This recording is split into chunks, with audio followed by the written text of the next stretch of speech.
Bueno, pues bienvenidos y bienvenidas a este podcast donde vamos a hablar del adenocarcinoma de cuello de útero y su impacto psicoemocional y físico. Y estoy aquí con mi amiga y compañera Dete, Claudete. Pues bienvenidos a todos ustedes a este nuevo proyecto de, como mencionó Patri, de ella y mío también, que nació por un propósito. Vamos a primero presentarnos, que es lo más importante. Yo quiero comenzar preguntándole a Patri para que se presente, pues, ¿quién es Patri? Bueno, pues yo me llamo Patricia Paizal, soy psicóloga, vivo en Alaurín el Grande, Málaga, en esta bella capital de la Costa del Sol. Y, y bueno, pues yo me dedico a trabajar con personas que están atravesando una crisis personal. Les ayudo a llevarla con paz, con claridad y a recuperar el bienestar y la dirección en sus vidas. Y bueno, pues también he tenido cáncer de cuello de útero y qué situación de mayor crisis vital posible puede haber que haber pasado por el famoso, como yo le llamo, ¿no? Entonces, bueno, después de haber pasado muchas crisis vitales en mi vida, seguramente esta es la mayor y la más importante y con más razón todavía, pues me siento con muchas ganas de poder compartir con todos vosotros y vosotras mi experiencia, tanto a nivel personal como a nivel profesional. Y estoy aquí con Dete. ¿Quién ¿Y es Dete? quién soy yo? Una bebedora de café. Pero, bueno, yo soy Claude, soy de México, mercadóloga, estoy viviendo actualmente en Sevilla. Me he dedicado, pues básicamente muchos años de mi vida a la enseñanza y a otro tipo de negocios afines a mi profesión. Eso es básicamente quién soy yo. ¿Y cómo nos conocimos, Patri? ¿Quieres contar cómo nos conocimos? Pues yo cuando ya había superado la enfermedad, después de la cirugía, me puse a buscar un día en Instagram adenocarcinoma de cuello de útero, porque la verdad es que en general solamente encontraba información científica, información médica, donde se repetía siempre lo mismo, y tenía necesidad de escuchar algún tipo de, no sé, de testimonio, de experiencia de alguna persona en concreto. Y entonces vi con unos vídeos que había hecho Claudette donde explicaba su experiencia y explicaba cómo se había sentido, cómo había sido eso para ella. Y la verdad es que le contacté, simplemente le escribí por Instagram y ahí pues ya comenzó esta conexión, esta amistad. Sí, en mi parte, yo igual hice unos videos que eran como parte de un proceso difícil que estaba pasando en mi recuperación física y creo que también muy dura emocional. Y un día recibí un mensaje de Patri a Instagram donde me decía, hola, gracias por compartir, y había ahí un mensaje muy largo. Y yo dije, no lo puedo creer, que sí me habían escrito muchas personas, pero la mayoría eran personas que yo había conocido en algún momento de mi vida y no teníamos contacto. Una que otra persona que no conocía en TikTok que me decía como gracias por la información, pero el mensaje de ella era más profundo, ¿no? Y así fue cuando iniciamos una conversación, iniciamos una amistad y nos conocimos en persona.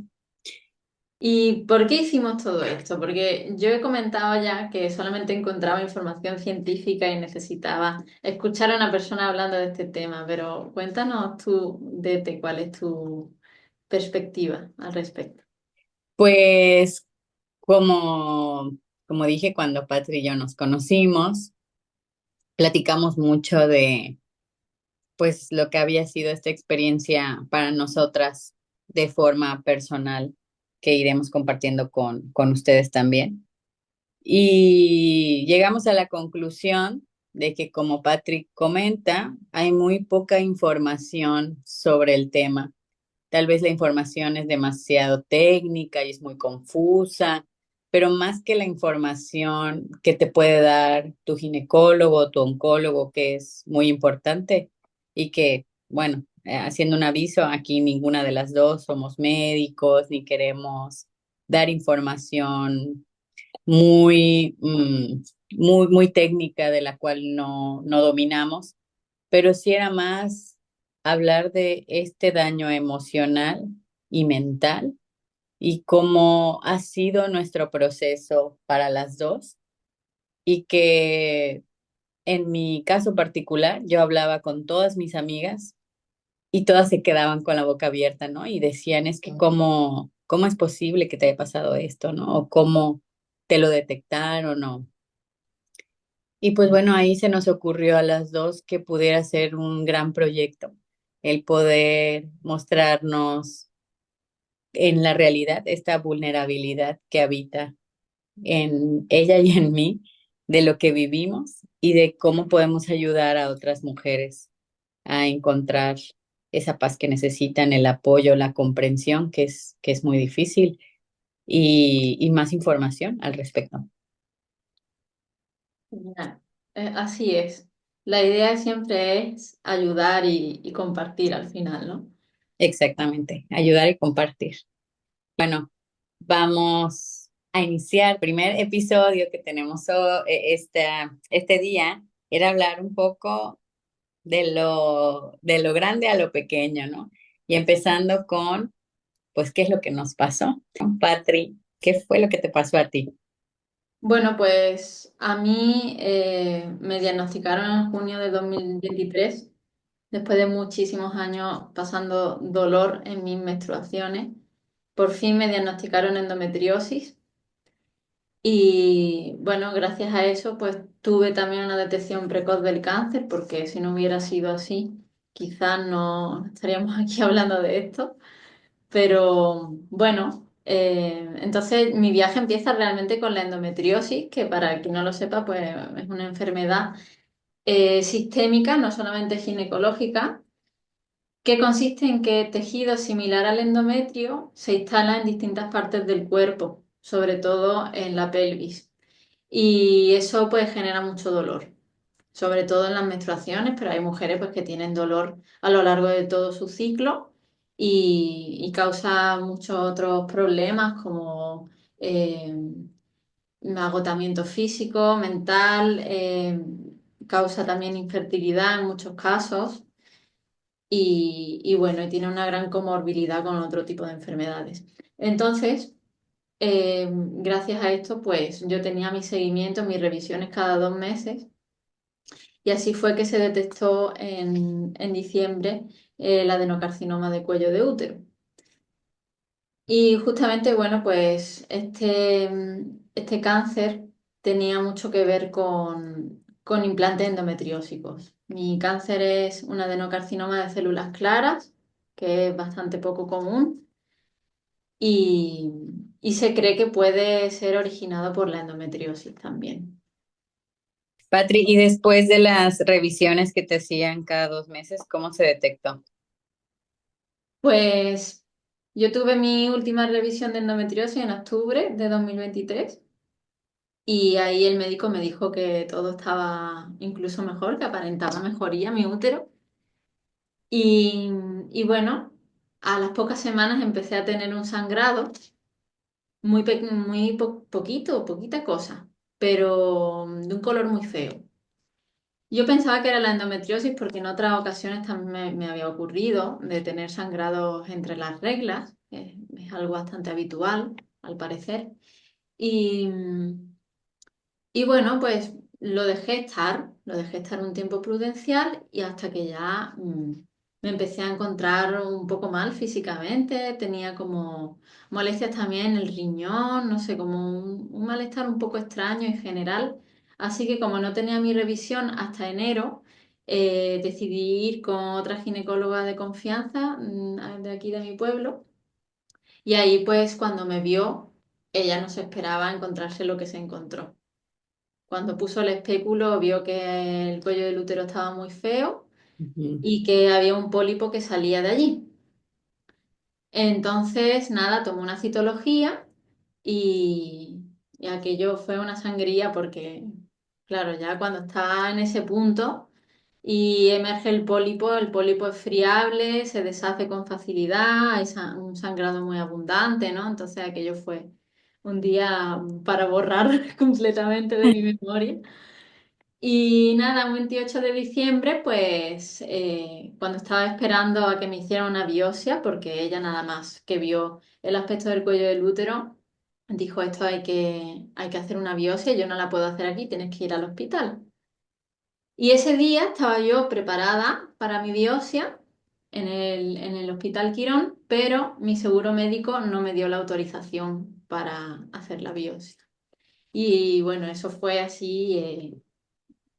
Un día espantoso porque estuvimos luchando por la autorización un montón de horas y de días antes. Total, que en esas, de casualidad, yo miro el móvil y digo, pues voy a llamar a Gloria, a la ginecóloga, voy a llamar a Gloria a ver qué es lo que le ha salido en la citología, porque en ese momento todos pensaban que lo que yo tenía era simplemente un pólipo y ya está, que no era nada más. Y me dice, pues vente para acá rápido, que vente para acá rápido que tenemos que hablar. Ya, me lo dijo todo en ese momento, ¿no? Y, y nada, pues una vez allí me dijo que tenía altas probabilidades de cáncer de cuello de útero, pero en ese momento se pensaba que era una cosa mucho más suave y que simplemente habría que quitar el cuello del útero y ya está. Ya está. Y ya está, simplemente ya en enero me hice la biopsia. Y ahí ya empezó todo el proceso, ya se vio que era el adenocarcinoma de células claras y que finalmente la solución que eso tenía era mucho más radical de lo que en un principio habíamos pensado que iba a ser. Y después de ahí te realizan la histerectomía, ¿no?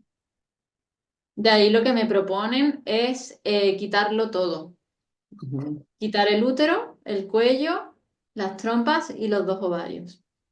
Ok. Mm. ¿Y eso Pero cuándo fue? eso fue en enero, un 19 de enero. Y yo me operé en marzo. O En sea marzo. que ya hablaremos más adelante de lo que pasó durante ese tiempo, pero claramente no me conformé con la primera opción. Estuve Sí. investigando más, buscando otras opciones y bueno, finalmente pues llegó la histerectomía. Tuvieron que quitarme el útero, el cuello, las trompas y un ovario. Ok. Gracias a Dios conservo uno. Gracias a Dios, sí. Es importante y en otro momento también vamos a hablar como de esa parte, ¿no? De cómo fue la histerectomía, un episodio específico de la histerectomía, porque se dice fácil, pero fue algo complejo y tenemos pensado pues hacerlo más extenso, ¿no?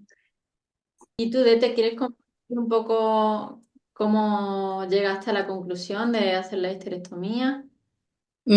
Sí, pues bueno, voy a comenzar creo que otra vez con narrando mi diagnóstico.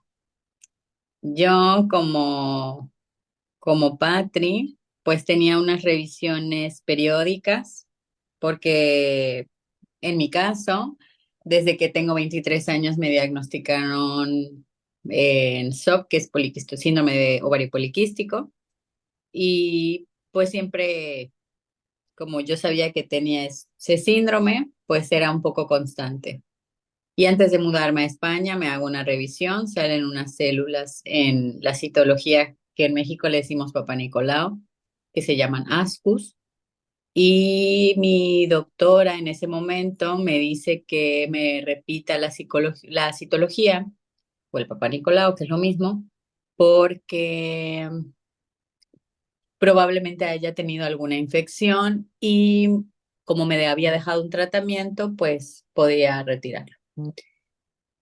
Entonces, cuando yo llego a España, pasan como 4 o 5 meses, yo tenía ese pendiente, me realizo con una nueva ginecóloga, con mi seguro médico, una nueva citología y vuelven a salir esas células y pues ya la doctora que me atendió en ese momento me dice que lo más probable es que tuviera VPH, me hace una prueba, que el VPH pues es el virus del papiloma humano y doy positivo a un virus número 16, que son virus de alto riesgo. También hablando un poco de esta parte un poquito más médica o clínica, la familia del VPH es gigantesca, es enorme, y hay virus de bajo riesgo y de alto riesgo. Los virus de bajo riesgo normalmente se ven porque hay verruguitas que los hacen visibles. Y en mi caso era un virus de alto riesgo, que nunca presentó un síntoma, que no se veía y que se alojaba en el cuello del cervix. Y pues después de hacerme otras pruebas, aparece que me hacen una biopsia y aparece que tenía una lesión que se llama lesión intraepitelial. En una escala se conoce como NIC2, que también es una lesión de alto grado, se llama lesión precancerígena. Y pues mi doctora en ese momento me recomienda dos opciones: darle un seguimiento o hacer una conobiopsia o una conización, que es retirar en el cuello del útero la parte donde esa lesión se ubica, y yo tomo la decisión de realizar esa operación, que es en quirófano. Y pues gracias a esa decisión es que accidentalmente, porque los médicos no iban buscando cáncer, iban buscando eliminar esa lesión que tenía yo en el cuello del cérvix, tocan focalmente con mi adenocarcinoma o el adenocarcinoma, porque ya no es mío. Y pues fue algo muy sorpresivo para todos. Las dos doctoras que me hicieron la conobiopsia estaban muy sorprendidas. Nadie se esperaba ese resultado. Estaban muy extrañadas también porque me comentaban mucho que el tipo de BPH número 16 que yo tenía no causaba un adenocarcinoma de esa magnitud. Estaba creciendo. El adenocarcinoma se había dejado ver de milagro y de casualidad, y yo estaba muy a tiempo de actuar. Y la opción que me proponían no era otra más que hacer una esterectomía radical como a Patri, que era quitármelo todo. Yo no entendía por qué, porque el shock fue muy grande. Esto pasó, este diagnóstico llegó en abril y de este año, 2024, y para mí era pues muy impactante porque yo me veía en el espejo y decía, pero es que yo no tengo nada, yo no tengo dolor, eh, no sé qué hacer. Pero bueno, mi diagnóstico se lo compartí a muchos amigos médicos, amigas que tienen hijos médicos, a una amiga doctora anestesióloga, Ale, que fue un ángel para mí y lo llevó al hospital y se lo mostró a muchos ginecólogos del turno. Y preguntando con otros, llegué a un gineconcólogo, que quiero decir que es muy importante que un gineconcólogo atienda este tipo de casos. Y la opción que él me dio en una consulta que tuvimos por videollamada fue: te lo tienes que quitar todo. No hay ningún estudio que pueda garantizarte qué hay adentro del útero. La única forma en la que lo podemos saber es si lo sacamos. Y pues bueno, llegó esta histerectomía también en julio del 2024 y fueron retirados el útero, 16 ganglios, un ovario, que como Patri, gracias a Dios, conservó el otro, y una parte de la vagina, ¿no? Y ya, pues esta es básicamente cómo fue mi diagnóstico. Ujú. Muchas gracias por compartirlo. Y bueno, ahora que estamos hablando un poco de el adenocarcinoma, de células claras, in situ, carcinoma, pudiera como parecer confuso, ¿no? Y Patri y yo nos tomamos un poco la libertad de leer en una página confiable, que es el Instituto de Cáncer, un poco sobre estas diferencias. Y también pues cabe aclarar que ninguna de las dos somos expertas en el tema, ni médicos, ni mucho menos, pero hablamos con base en nuestra experiencia. Y vamos a leer entre las dos una parte para ustedes sobre que es el adenocarcinoma. Mm, Luego tal vez pudiéramos compartir este enlace a la página para que ustedes, quienes nos escuchan y ven, puedan leer un poquito más a profundidad. Pero bueno, acerca de los precánceres de cuello uterino, que están estas neoplasias intraepiteliales o las lesiones intraepiteliales escamosas, que son las que, las que me detectaron a mí antes de, del cáncer. Están los tipos de cáncer de cuello uterino, cáncer de cervix, cáncer cervicales, que es lo mismo, ¿no? Los dos tipos más comunes, voy a empezar a leer una parte para que continúe Patri, son los carcinomas de células escamosas y los adenocarcinomas. Bien, el cáncer de cuello uterino o el cáncer cervical se origina en las células que revisten el cuello uterino. La parte inferior del útero, que es el útero y la matriz, es la misma cosa. El cuello uterino conecta con el cuerpo del útero, que es la parte superior donde se desarrolla el feto, y con la vagina, que es el canal por donde nace un bebé. El cáncer se origina cuando las células comienzan a crecer sin control. El cuello uterino está compuesto por dos partes y está cubierto con dos tipos diferentes de células. El endocervix es la abertura del cuello uterino que lleva hasta el útero y que está cubierto de células glandulares. Es como la parte más interna del cuello del útero. El exocervix es la parte externa del cuello uterino que un médico puede observar durante un examen con espéculo, prueba del Papa Nicolau, y que está cubierto de células escamosas. Ok. Vamos los tipos de cáncer, que son los carcinomas y los adenocarcinomas. La mayoría, de 9 a 10 casos presentados de cáncer de cuello uterino, son carcinomas de células escamosas. Que dicho un poco más fácil, los carcinomas crecen fuera del útero. Y estos cánceres se desarrollan a partir de las células del exocervix, y los carcinomas de células escamosas se originan con mayor frecuencia en la zona de transformación, donde este exocervix se está convirtiendo en el endocervix. La mayoría de los otros cánceres cervicales son adenocarcinomas, que se originan de células glandulares. El adenocarcinoma cervical se origina en las células de las glándulas productoras de mucosidad del endocervix. Y el cáncer de cuello uterino, que tiene características tanto de carcinomas de células escamosas como de adenocarcinomas. Esto es mucho menos común y estos tumores se llaman carcinomas adenoescamosos o carcinomas mixtos. Y bueno, en el caso de Patri, en el caso mío, nosotros tuvimos un adenocarcinoma con sus diferencias, pero pues crece en estas glándulas que generan mucosidad. La gravedad en su momento de tomar acciones muy rápidas es porque no hay una garantía, porque responden, estos tipos de cáncer adenos responden menos a los tratamientos oncológicos, porque crecen con muchísimo más rapidez y no hay una forma de tenerles control. En fin, ¿no? Básicamente estos son parte de la. Ah, vale. Y con respecto a las cifras y a la prevalencia de estos tipos distintos de cánceres, cuéntanos un poquito, Claudette.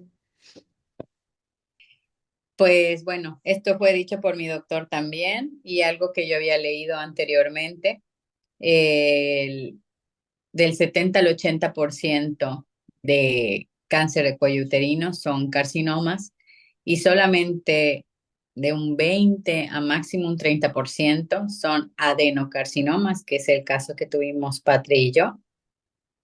Y esto es algo importante, el 70% de estos casos pueden ser curables, que es lo que vivimos las dos, gracias a Dios, si son detectados en forma temprana en los primeros 5 años. Y bueno, hay muchísimas probabilidades de salir con éxito y que no quiero decir solamente una histerectomía sea suficiente porque la histerectomía lleva un gran impacto, ¿no?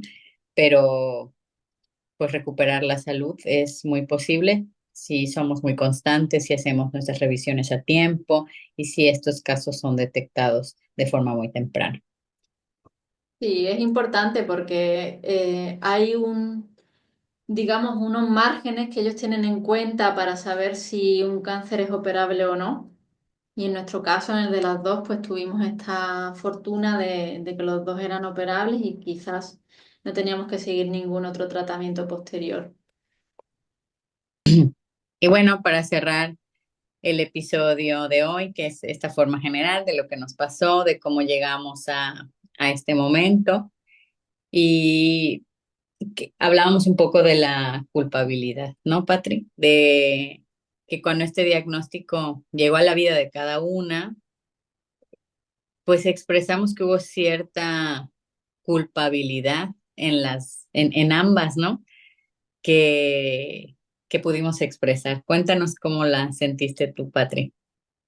Sí, bueno, está el típico mito, ¿no? De que el VPH, el virus del papiloma humano, pues se contrae por promiscuidad y que bueno, pues quizás eso hubiera podido influir.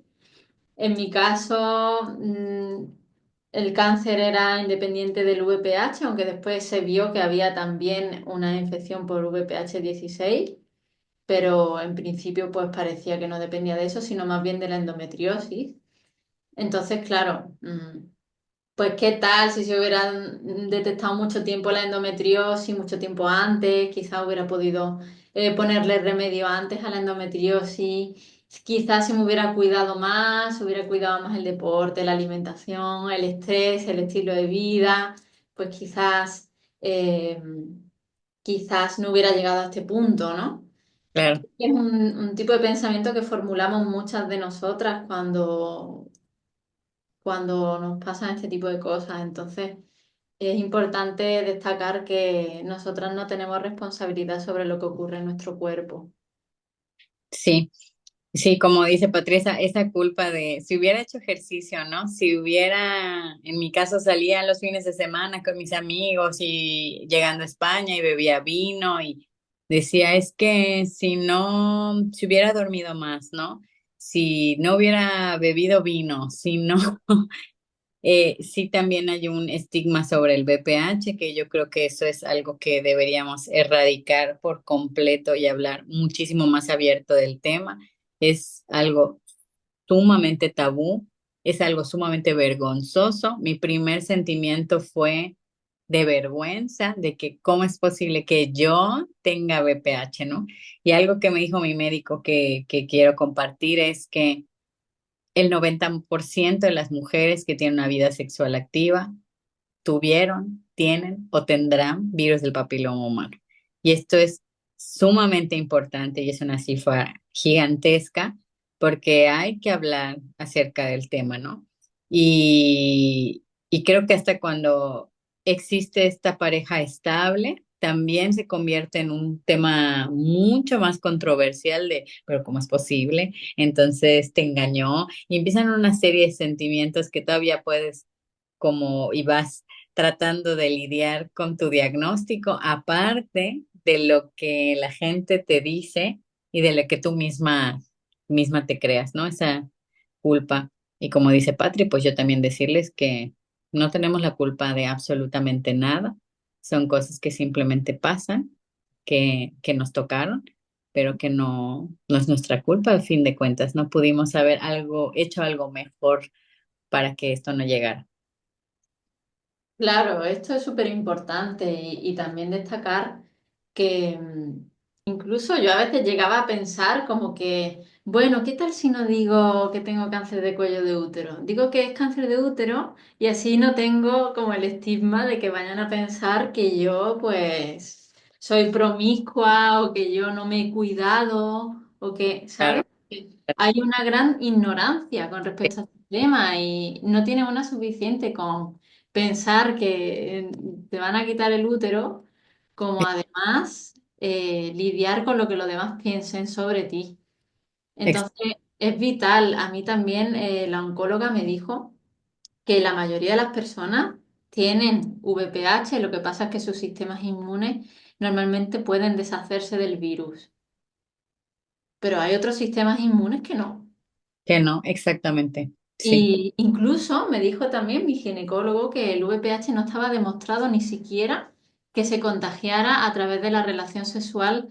Es decir, que incluso si tú usas preservativo, te puedes contagiar, porque no está demostrado en qué momento de la relación sexual se puede contraer el virus. O sea que fijaos cuánta desinformación puede haber y cuánto daño puede hacer esto también a las mujeres. claro. Y como dice Patri, esta desinformación que existe es lo más grave, ¿no? Porque llegamos a también escuchar muchos casos de gente que no va a sus chequeos por esa vergüenza o por el miedo a que te digan que tienes algo que no quieres tener, ¿no? Y, y bueno, creo que básicamente el objetivo que tenemos nosotras dos o la misión, porque no es un objetivo, es que nuestra voz sea escuchada, que nuestras historias sean compartidas y que si hay alguna mujer en el mundo a la que le pueda inspirar y a la que le pueda recordar que tiene que ir al médico y a la que le pueda quitar ese tapón de la boca y querer hablar de lo que se está pasando, pues ser esa luz en el camino, ¿no? Que ilumine hasta donde tienes que llegar y que no hay nada mejor que puedes hacer en el amor propio que cuidar por tu salud. Que eso es, tanto que se habla hoy del el amor propio, ese es el mayor acto de amor propio que existe, cuidar de tu salud, ¿no? Y no solamente es comer sano, ir al gimnasio, ¿no? Es ir al médico, hacerte tus revisiones, a no hacer como si en el mundo no pasara nada y que las enfermedades no existieran, y en fin. Básicamente, creo que ese es el mensaje que queremos transmitir las dos. Sí, y por último también recordar que por muy trágica que sea la situación, si estás en el primer mundo o como me dijo mi ginecólogo, 40 kilómetros más arriba del estrecho de Gibraltar, pues somos afortunadas porque 40 kilómetros más abajo no se detecta, 40 kilómetros más abajo, ya en África, es la primera causa de muerte entre mujeres. Sí, Y, y bueno, tenemos un sistema de salud que, gracias a Dios, pues nos permite tener esta detección más tarde o más temprano, mejor o peor, más o menos eficiente, pero tenemos la oportunidad de poder tratarlo. O sea que ya simplemente con esto creo que podemos estar agradecidas, ¿no? Aunque sea difícil de agradecer este tipo de circunstancias. sí, es difícil, pero creo que hay siempre que encontrar ese agradecimiento, ¿no? De que estamos, de que podemos compartir esta historia y podemos ayudar a más personas que lo puedan necesitar. Y pues bueno, yo creo que cerramos este episodio, ¿no? El Sí, día de muchas hoy. gracias. Tenemos muchos episodios más que ya están escritos para compartir con todas las personas y con esta comunidad que queremos crear y hablar mucho más a profundidad con la ayuda de Patri, que es terapeuta, de nuestra identidad como mujer, de cómo fue histerectomía, de si tuvimos hijos o no tuvimos hijos, de cómo vivir este duelo, etcétera. Entonces, sigan quedándose con nosotros para otros siguientes episodios y muchísimas gracias, Patri.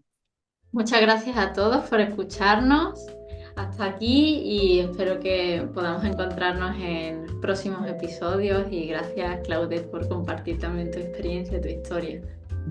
Muchas gracias. Besos.